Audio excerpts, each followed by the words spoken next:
This fighting, for example, with Thailand and Cambodia did stop. Both sides have made commitments in writing that they signed. Those commitments today are not being kept as a result of both sides claim grievances against one another. And so the work now is to bring them back to the table. The ASEAN ministers will be meeting on Monday. I had a call yesterday with my Thai counterpart and intend to do the same, and we've been involved in President conversations this weekend.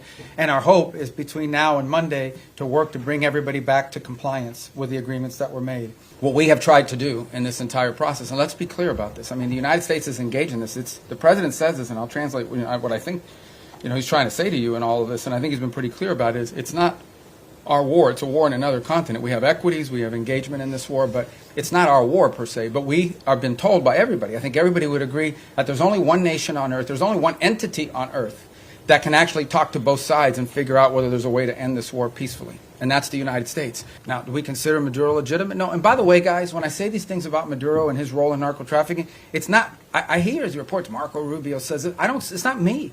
A grand jury in New York, in the Southern District of New York, okay, a grand jury in the Southern District of New York was presented evidence and came back with an indictment, not just against Maduro, by the way, but against a bunch of people in his government for narco trafficking. A bunch.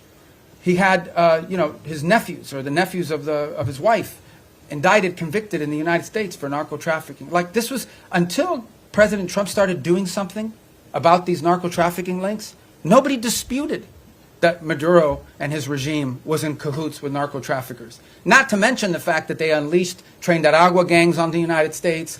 They've unleashed, a mass migration event, perhaps the largest in history. 8 million people have left Venezuela since 2014.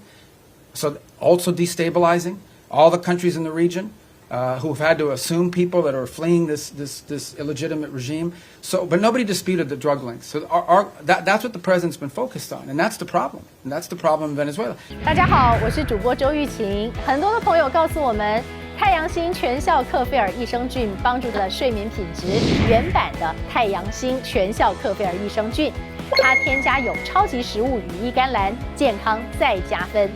而有睡眠困扰的朋友们，赶快选择蓝色包装这一款晚安加强版，绝对是更有感。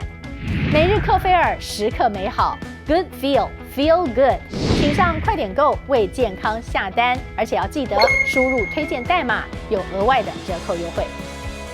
太阳星全效克菲尔益生菌基础版、晚安加强版，新包装改版，内容不变，抽取更方便。要吃就吃最好的。